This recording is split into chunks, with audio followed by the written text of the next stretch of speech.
Shalom, shalom, everybody. Welcome to Torahs for Everyone. Today we're going to look at the portion NItzavim. So without further ado, it's not a long portion, but it's, as usual, packed full of wonderful things. Now, the word NItzavim comes from the root nitzav, which means to stand firm, like a standing stone. You know, the mitzvah is the same root. It's a standing stone. When we bury someone, it's called the mitzvah. Stand firm, to stand erect. So God is speaking to those who were there. You stand, nitzav, this day, nitzavim, this day, all of you, before your God, Yud He Vav He, your tribal heads, your elders, your official, every householder in Israel. And then it goes, so that's the highest of the ranks that you could have. The heads of the tribes, the elders who were the judges, the officers who took care of all the business of the community, and every man in Israel.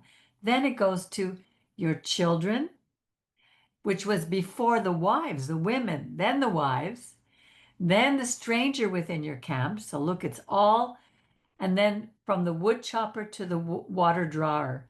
So meaning that it goes from the highest level to the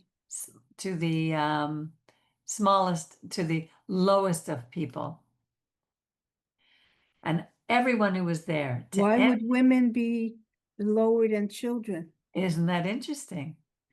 Women were considered lower even than So children. I guess what I'm saying is, you have to see, even though the Torah, the principles are for eternity, they're for all time. There are things like that which are specific to that era. They're coming Exactly. from, but it's not a general principle. This is not about value. This is about how the society of that day considered the positions of people. No, right. I'm just saying to make that clear, because when you say it went in order, it's not an eternal, unchanging This order. has nothing to do with the spiritual truth. Right. Okay, This that's just all. has to do with how society viewed people at that time. Right. It's not like that, obviously, today, except probably if you were going to go to the Middle East, you'd probably see it's the same thing. To enter into the covenant, the Brit of your God. The covenant referring to the Ten Commandments, because that's all we had at that time. Yud He Vav He. And he keeps repeating his name, Yehovah, Yahweh, however it sounded, because there is no other God than that name, which your God, Yud He Vav He, is concluding, is what's the word, sealing with you this day, in order to establish you this day as God's people. This is so important. God is establishing us, giving us a role as God's people. And in order to be your God, as promised you, as sworn to your fathers, Abraham, Isaac, and Jacob. So he's reiterating, we are his chosen people. Again, not because our value as people are greater than any of the nations around us, any of the peoples around us, not in terms of value, but in terms of our role. God chose us, and it says he was going to be our God as he promised us and as he swore to our fathers, Abraham, Isaac, and Jacob. This sets us in a place where people would be jealous with us, would be angry with us, and would try to harm the messenger of the God of Israel. This is a very big cause of the problems that we have today. Just like the brothers of Joseph were so upset with him when they saw how his father, uh, how Jacob preferred him over the others. He was the favorite. But but God is not like Jacob. But it's the same. the people react in the same way. That's what I'm saying. Am I clear, Miriam? Yes, I'm glad you added that because I know yeah, you're listening to me, so I have to make sure. no, just because If, it if, reminds me if of it sibling. passes your barometer, I'm okay. It's just, yeah, because it reminds me of sibling rivalry, Yes. even though God's favor has nothing to do with value or worth. So rivalry is comes out of our own personal inadequacy. You know, it's And not it hasn't changed from the beginning of creation, because you had the first two children of Adam and Eve, whose names were Cain and Abel. Both of them were bringing an offering of thanksgiving to God. Abel brought the best of the flock, the best of what he had. And it says Cain brought an offering. No big deal. Didn't put a lot of thought into it. That's how the Hebrew makes it out to be. God accepted Abel's offering, but he didn't accept Cain's offering because he knew his heart. Same family, brothers. And what did Cain do? Sibling rivalry. He was jealous and he murdered his brother. This is the story that is repeated throughout history. Whether this someone mentioned it to me, well, what if you? I don't know if I believe that. I said, well, even the story, if the story, if even if it never happened, God is giving us a principle to live by. These are principles that we're learning. I personally believe that these stories are true, but they may be metaphorical. I don't know. Anyway, I wasn't there, so I can't tell you. I make this covenant, this brit, with its sanctions. It says, oh, what did that mean? Not with you alone. Hang on a second, because I couldn't find the word sanction. Lo etchem, the words anochi keret cut. Oh, it's like um, this. This is like oh, I don't know how to explain it. Anyway, I'll have to get back to this another time with something a little clearer, because I was so distracted today. I apologize to you, but let me see what it says here, just to for us to look at the commentaries. Rashi doesn't say anything. Ibn Ezra, no, it doesn't say anything about it. So let's just look at it basically.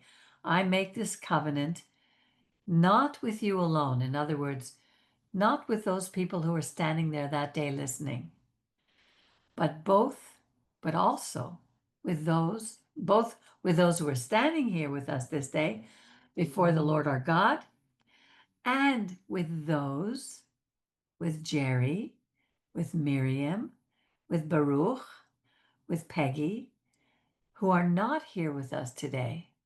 This to me is awesome, because that brit, that covenant that he gave us then, has not changed till today. You well know that we dwelt in the land of Egypt, and that we passed through the midst of various other nations. And you saw the detestable things and the idols of wood and stone, silver and gold, that they guard, that they keep.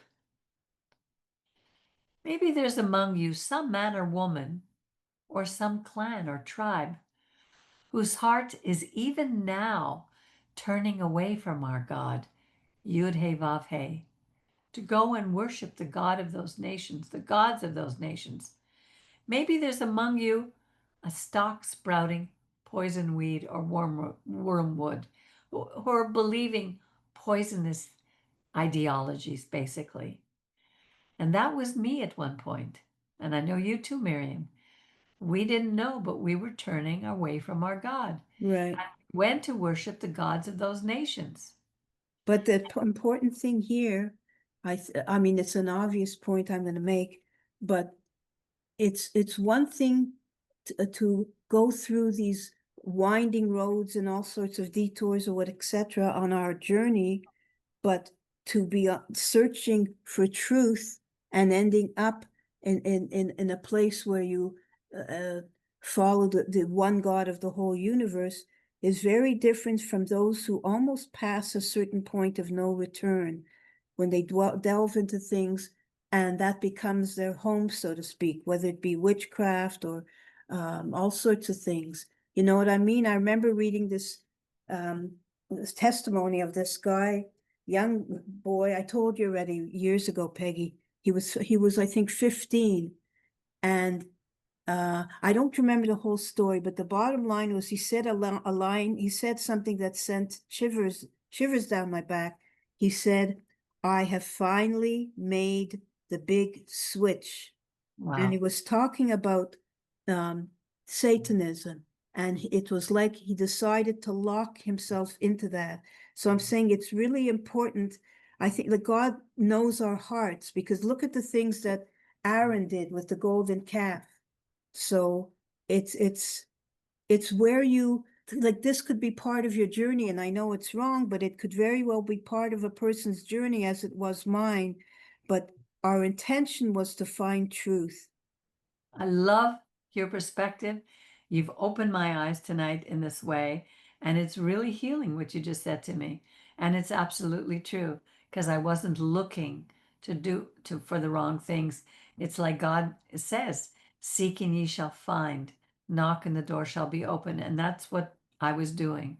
I was seeking. Right, Thank you. exactly. Thank you for that perspective. It's excellent. I love it. Okay, you're welcome. When hearing the words of these sanctions or these, um, uh, what what does this mean? Sanctions. Look up sanctions. A threatened penalty. Hang on. For disobeying a law or a rule. Sanctions are when you Basically what he's saying, when you listen to these, like the things that God is telling us not to do. right, Yeah. When hearing the words of these sanctions, these people may imagine that they have a special immunity, thinking, I'll be safe, even though I follow my own willful heart. I could see Frank Sinatra singing, I right. did it my way, to the utter ruin of moist and dry alike. In other words, the utter ruin of everything. God will never forgive that person, that party. Rather, Adonai's anger and passion will rage against them. This is makes me be afraid, till every commandment or every curse or every thing that he said he would bring against us, recorded in this book, comes down upon them. And the Lord blots out their name from under heaven. You know, I heard the rabbi when I was listening to, when I was looking for the message for this coming Shabbat, I heard in one of his messages that it's almost like, well, he's going to talk about it this week, but he talks about, in this portion, we're going to learn about choosing life. But when we don't choose life, basically by following his commandments, what we're doing is we're choosing death, spiritual death. And at that moment, we're just walking around like the living dead, like zombies. It's almost like God's spirit, God's gift of life is removed from us, and we're walking around empty. I think that's what happens when people want to commit suicide. There is such a deep emptiness. It goes beyond the physical, beyond the emotional. I think it's a deep spiritual emptiness. It's like a void that you just want to escape and you don't know the way. Horrifying. It is horrifying. I have felt it. Me too. Yeah. But in the midst of feeling that, it was like a horrible emptiness, but it was again part of the journey. Maybe we didn't know it at that point, but the difference I think between, well, I can't say this for sure. I'm just somebody who actually just takes their own life and somebody who comes out the other side. Although who am I to judge a person who kills themselves? But it seems that there might be something that the light may be so tiny that lights up, not or something in your inside you that recognizes that you're not going to take your life. Yes, and I knew that. When I think back, even though I was in a place where I wanted to die, but I always knew there was a spark of hope, something. I didn't know where it was going to come from, but I think it was always there. And Mm. that's what stopped me from Yeah. doing the dastardly deed. I don't know if I told you, Miriam. Do you remember? I was in Vancouver and I was sitting on the bed and I had gone to a doctor to ask for sleeping pills, and he gave them to me without even question. And I was sitting there and I was ready to take these pills. And in that moment, the phone rang, and it was my ex brother in law calling from Toronto. And he said, I don't know what it is, but I just feel that something is wrong. And That's amazing. we want to send you a ticket to come back east. It was totally amazing. That was, to me, was a miraculous sign, and I've had so many of those. He wasn't like he wasn't part of a like what was he? Was he like a religious man in the sense that No, my kids were there. My kids had left and they were visiting there. Maybe they said something. Maybe they were a little worried about me. I don't know, because they knew I was depressed. So maybe they said something. But in that moment, and I hadn't spoken to him in years, out of the blue, I get a call from him, and here I am sitting with pills in my hand. wow, It's unbelievable. That's how, to me, how God is so real in my life. And He's real in all our lives if we just take the time to look. yeah, Adonai will single it out from all the tribes of Israel for misfortune, in accordance with all the sanctions of the covenant of the Brit recorded in this book of Torah. And later generations will ask, the children who succeed you, and foreigners who come from distant lands and see the plagues and the diseases that the Lord has inflicted upon that land. Remember what you know what I was thinking when I read this? When in 1967 we took over Jerusalem, we took back Jerusalem, and we went and we saw the wall, the liberated wall, the Wailing Wall. They had used it as a urinal. It was wow, filthy. The filth, the disease, the plagues in that land. wow, All it's so because how we were disobedient. All its soil devastated by sulfur and salt, just like Sodom and Gomorrah. It was beyond sowing and producing. When we took over Israel, there was nothing there. It was like desert, no grass growing in it. But the desert began to bloom when our people returned. Just like the upheaval of Sodom and Gomorrah, Adman Zeboyim, which the Lord overthrew in fierce anger. He did that. Why? Because there was not one righteous person in those lands. So we need to be righteous so that God will turn the tides of evil. All nations will ask, why did God, Adonai, do thus to this land? Why was he so angry? And they will be told, because they, who? Israel, forsook the covenant, the Brit, the Ten Commandments, the role that he gave us, that the Lord our God of our ancestors made with them upon freeing us from the land of Egypt. We turned to the service of other gods and worshiped them, gods whom we had not experienced and whom God had not allotted to them. So Adonai was incensed at that land and brought upon it all the klala, the curses recorded in this book, which we read in Deuteronomy 28. The Lord uprooted them from their soul in anger the first time we were exiled to Babylon with Nebuchadnezzar. And we didn't go back for 70 years until Nehemiah rebuilt the wall around Jerusalem under King Darius. And how many times have we been exiled? And we're still here in exile. We're waiting. The Lord uprooted them from their soil in anger, in fury, and in great wrath, and cast them into another land, as is still the case. And here we are.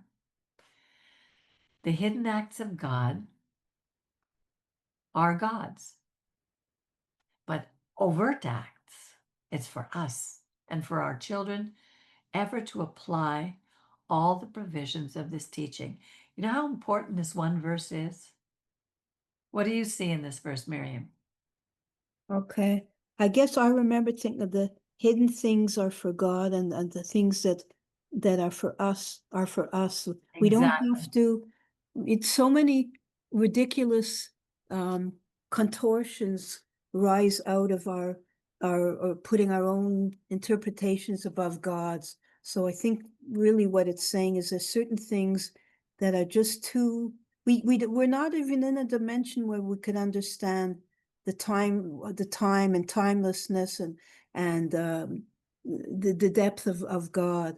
So Right. certain things we just have to. It's not like blindly following. You know, people will interpret this sometimes in certain cults and certain groups. They just say this is the way that is. Don't deviate from this because otherwise you're offending the gods or you're offending us. Or even in the Charles Manson type of cults, there's no deviation from certain paths. You have to follow these corrupt people, or else you're either kicked out or murdered, or all these things. So this is telling us to be balanced in our approach. We can't fathom, when God says, I guess in Isaiah, that no one could understand the depth and breadth of God's. I mean, anyway, you know what I'm trying to say. Well, yes, and how I see it also is that there are hidden secret things that only God can know because we can't understand because we're in the third dimension, Right. not in the fourth dimension. We cannot understand the level, the depth of the soul, the depth of light. I mean, people like who study physics and like our rabbi, he was a scientist. He understood a little more than maybe I do, but but basically would say what God has given us, these 10 commandments, is for us to apply the teaching of the Torah. So he gave us 10, and then everything else is application. But also there are things. Let me finish first. Sorry. But then there are hidden things that concern only our God. And you see so many people searching after the hidden things. Like there's books in Judaism, like the Zohar. There's nothing wrong with them, but people get so entranced with these deeply spiritual things that they lose they forget or they don't spend any time learning practical applications of the 10 commandments to our life, and by applying them our life is going to improve in every single way. We'll have peace in our hearts, we'll have um, we'll be provided for in ways that we can't even begin to imagine. We'll be healthier because we're not dying of overstress. Where we're so over emotional over everything because we're so fearful. Living the principles of God is practical. So we don't have to concern ourselves with all those hidden. Let God take care of that. That's what this is saying to me. Um, just to add my take a bit on, even though I agree with everything you said, I think people, okay, I don't know how to word this. We could all legitimately have piercingly joyous moments, even in the midst of horror and even in the midst of depression, but joyous moments that are people seek that sort of thing in the wrong place, but it's a kind of transcendent experience. The joy of God, the timelessness. It could be a moment, but I remember before I became, well, like before I labeled it God, I would be pierced with joy, even though in the midst of my life, which was a hard life in a lot of ways, but in the midst of it, I'd have these moments of piercing joy. And I know that was God's way of bringing him to him. So what I'm saying is that it's practical, but it's even fuller to me than that. And maybe you're not saying what I'm thinking, but it's full. It includes, there is enough, if you want to call it mysticism, what I mean is just that incredible beauty and joy in what God has given us. We don't have to seek where we don't have to go. So it's not just, it's not just don't kill and don't steal, blah, blah, blah. It's beyond even that. I guess what I'm saying is when I paint sometimes or draw or whatever, I get these, it feels like something bigger than me. So it's legitimate to have these things within God's confines and his parameters. So it doesn't mean that it's dry and I know you're not saying that, but I'm just saying it doesn't mean it isn't a fullness of joy that God has given to each person to have, even if it's only for moments. You know what I'm saying? Like Yes, well, it's things going to don't. look differently for each of us. No, of course, but I'm Yeah. saying when you try and map that out and then you see certain people saying God is within me and you know, if you meditate for 18 hours, you're going to reach the Godhead, be absorbed into the Godhead, blah, blah, blah, blah. These are all to me twisted ways of trying to reach God when he gives us his peace and joy and all these things. That doesn't mean we feel it all the time or it's very hard. It's But I not about guess feeling. It's no, really no, not no. But about I guess feeling. I'm trying to say it's not about feeling. I'm Yeah. saying that the Ten Commandments are to me the bones of what God Yes, is it's the given us. skeleton. Yes, It's the skeleton, but yes, you know, it's like building a house. You're given the walls, you're given even maybe a washing machine and a sink, but then you put up paintings and you put up, there is beauty in what God has given us. yes. That's all I'm saying. There Yeah, is beauty. You don't have to search, you know, and I love when I hear what scientists and quantum yes, physicists, yes. because even Rabbi had said about God being light. It says that in one of the books, God is light. Yeah. And they're finding that. So to me, it's thrilling, but we shouldn't probe, you know, like in Star Trek, where we've gone where no man has gone before. Right. Don't probe, you know, because Yeah, then we begin to. if we spend all our time there and we live in a home filled with chaos, you know, if we don't take care No, of, no, of course, yeah, because that's, there needs to be balance. yeah. Like, you know, I'll have a day when I've just done a lot of different projects, got a lot done, and at the end of the day, and like I look around and more and more and more, my life is becoming more ordered. And the longer that I've walked with God, it's more ordered and I'm living more in balance. And I'll get into bed at the end of the day and I'll go, almost like a sigh of such sheer joy.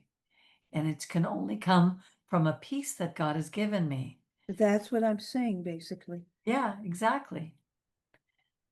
So when all these things befall you, the blessing and the curse that I have set before you, and you take them to heart amidst the various nations to which your God Adonai has banished you, Montreal, Quebec, and you return to your God, you and your children, heed God's command with all your heart and your soul, just as I command you this day.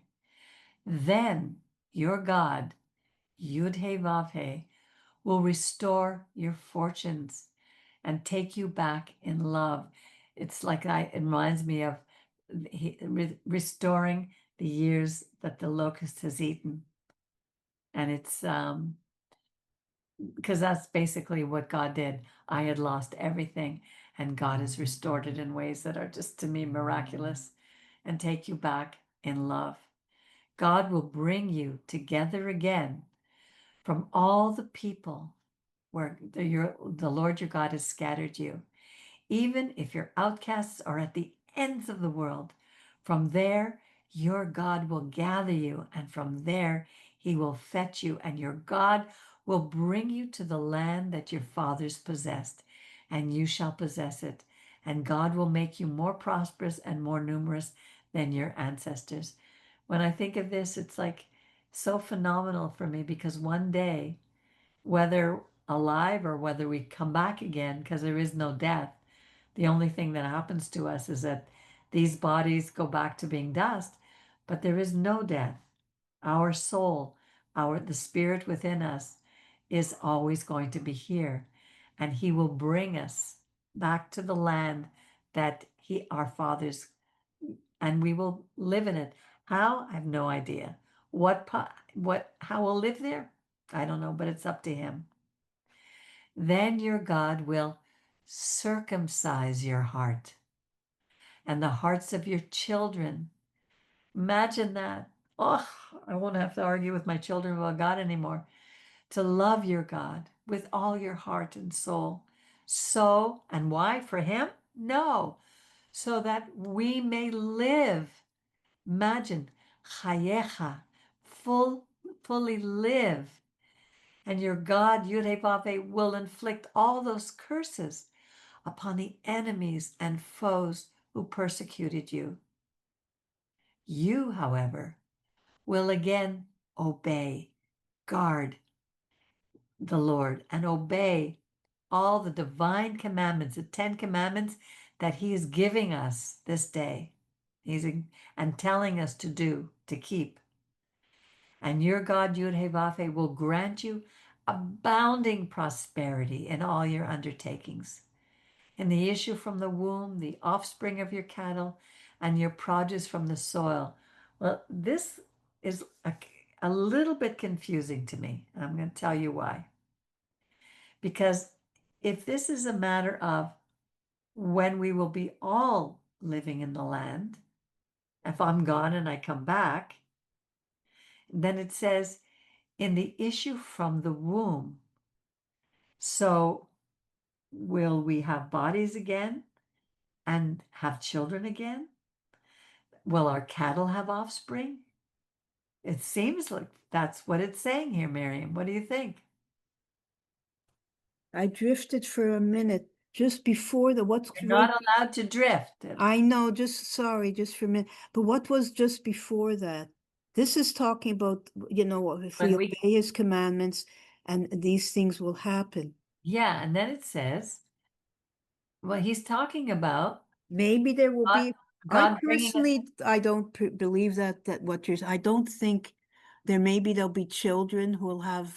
Maybe I don't know. I honestly don't know what to say, but I don't believe. Maybe this isn't then. Maybe, well, maybe it's talking about now when we're going back to the land right now, because Yeah, we're it could back be in the that. land. It could be that. And your God will grant you abounding prosperity, which is happening in the land.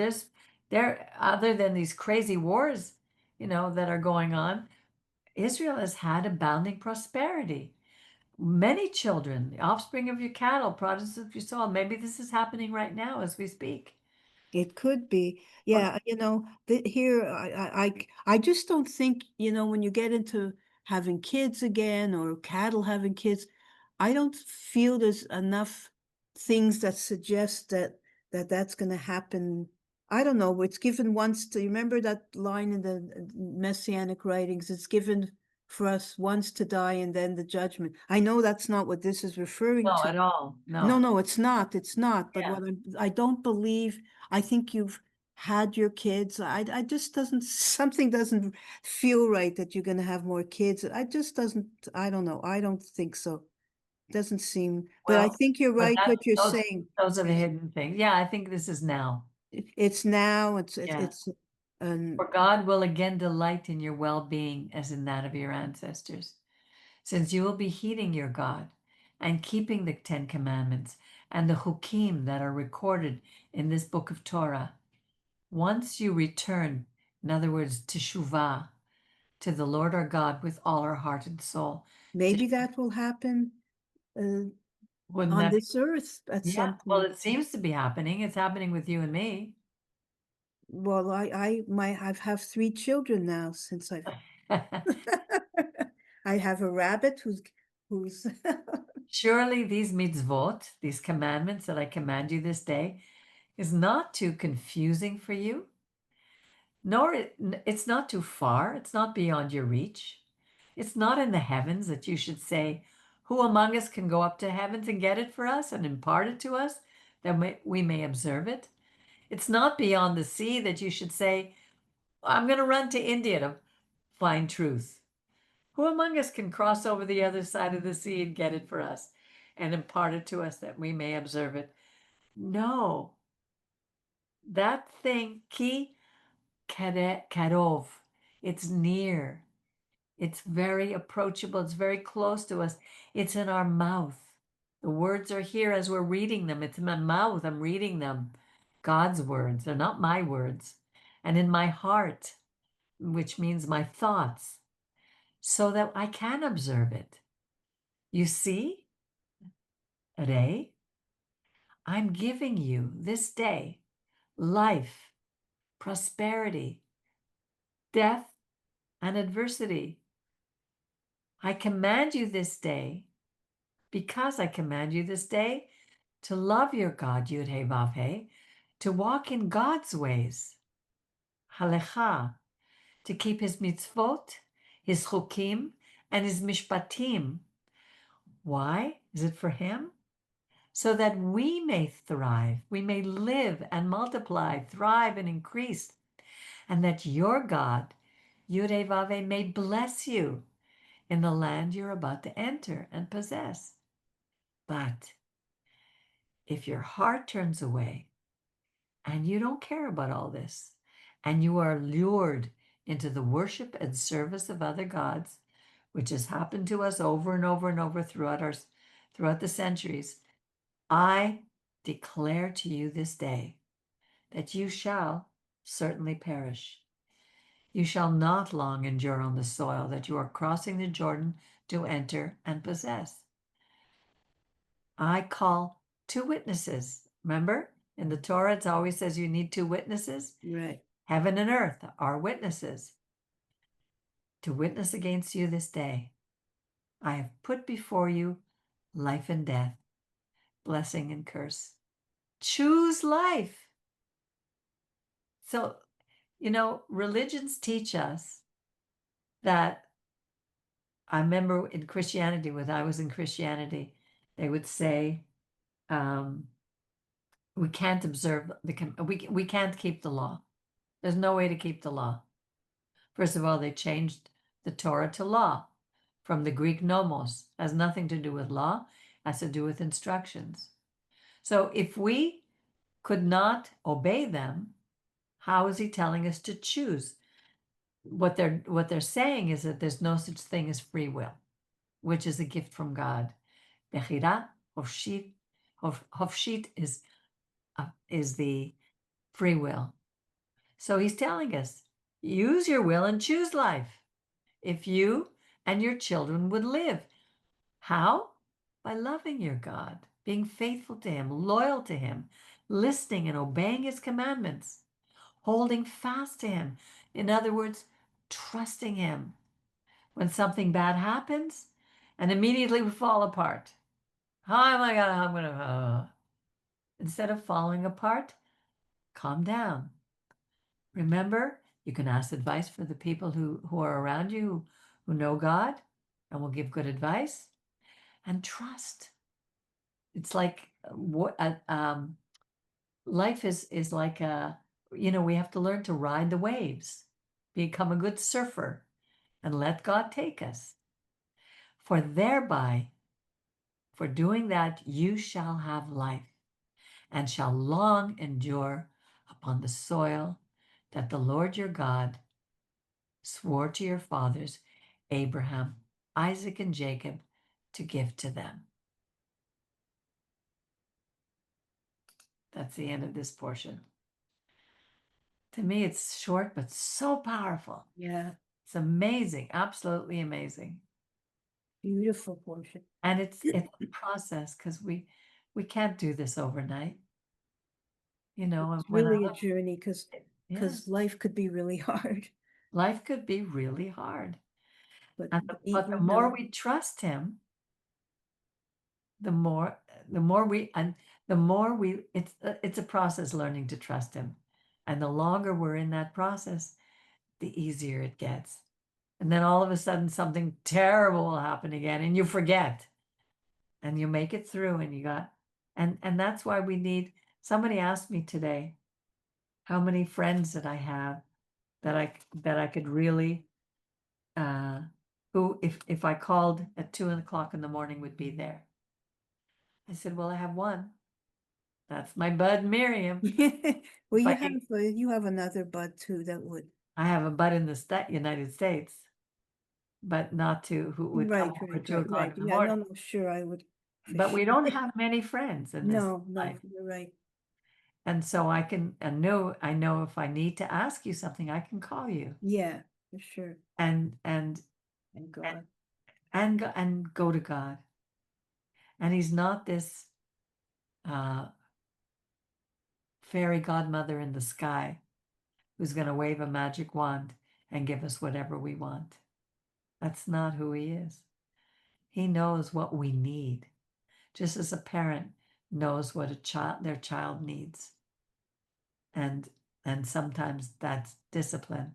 Sometimes it's a hard hand. Sometimes it's letting us go through it. And when we get to the other end, we're going to say, wow, I made it. That's what builds the strength within us.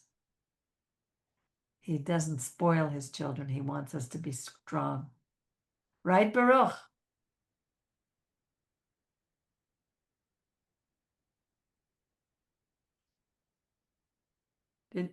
Baruch, did you learn Yeah. Did you learn anything from today? Did anything stand out to you? Yeah. Tell me what. That we have to be with God. So Yes.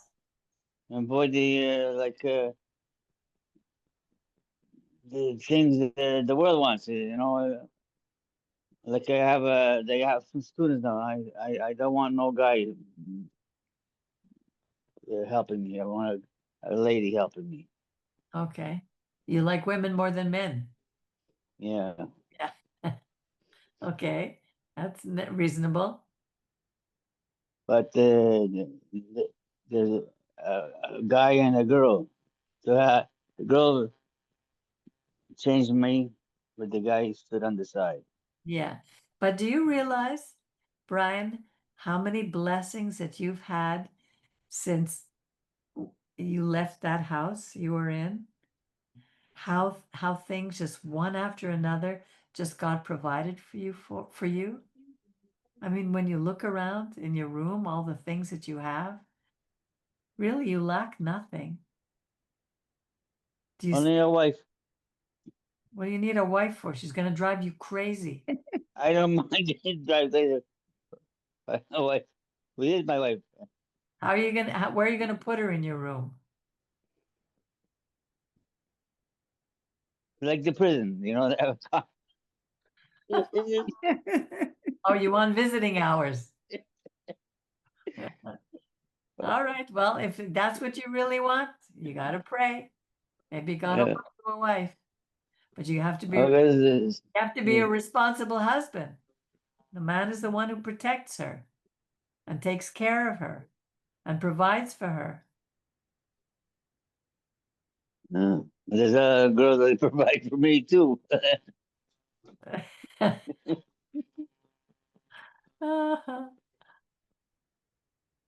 Any other comments before we leave? Jerry, you had some good comments at the beginning. It was quite powerful this last few lines, Yeah. Yeah. We're obedient. God gives us everything that's good for us. If we don't want to bother with God and want to look at those statues, we're gonna get our butts kicked in. So Well, a few lines. Our souls are all going to be friendly in the future life. We're here now. yes, isn't that marvelous? Well, it's not that God kicks our butt in, Brian, to use your words. We suffer. God is not out there waiting to point a finger at us and say, look what you do now, I'm going to punish you. That's not our God. Those are the gods of the pagans. What our God is saying, here, I've given you some rules and regulations. I've given you this Torah. And if you just obey, you're going to be so blessed. But if you disobey, there are consequences. We reap the consequences of our choices. If you spend more money than you bring in, the consequences are you're going to be in trouble. You won't be able to pay your bills. You may be thrown out of your room. There's just God didn't do that. You did it. When we do something that goes against his advice for us, we suffer the consequences. It's not difficult. It's not difficult to understand. It may be difficult to do. Anyway, just as a reminder, next week and the week after and the week after, next week is Rosh Hashanah. So I want to wish everybody a Shana Tova, even though personally, I don't believe it's a Shana Tova. I don't believe, I look at the Torah, which says it's the holiday is called Yom Teruah, the day of the blowing of the shofar. Rosh Hashanah was added, saying it's the head of the year. But the Torah says the head of the year is Nisan at Pesach. So I go by what it says in the Torah. But in conjunction with our community, we celebrate and call it Rosh Hashanah. But the shofar is blasted, is blown, just like the shofar was blasted when we received the Ten Commandments. And they'll be blasted on the day when Yerushalayim, when the world is called to worship God on Yerushalayim, the mount at Yerushalayim. Another shofar will be blasted. It's a call to pay attention. The gates of heaven are open, and for the 10 days between Yom Teruah and Yom Kippur, we're searching our heart and asking God to forgive us. So if I've done anything to hurt anybody here or anybody listening, let me know. Let me make it right. I will acknowledge it and do the best that I can to make it right. And then we have Yom Kippur, and then we have Sukkot. So after Sukkot, I think on the next Tuesday, the 21st, I think, of October, is when we will resume our Torah is for everyone. So we won't have that during the whole holiday season. From the 22nd of September to the 21st of October, we will take a break for the high holidays. So I wish you all wonderful holidays. May God give you all of us the desires of our hearts. May he bring us shalom and peace, and may we draw closer to him with every breath that we take. Amen. Amen. Amen v'amen. Amen, amen, amen. Shalom, A shalom. woman. Shalom, shalom, shalom.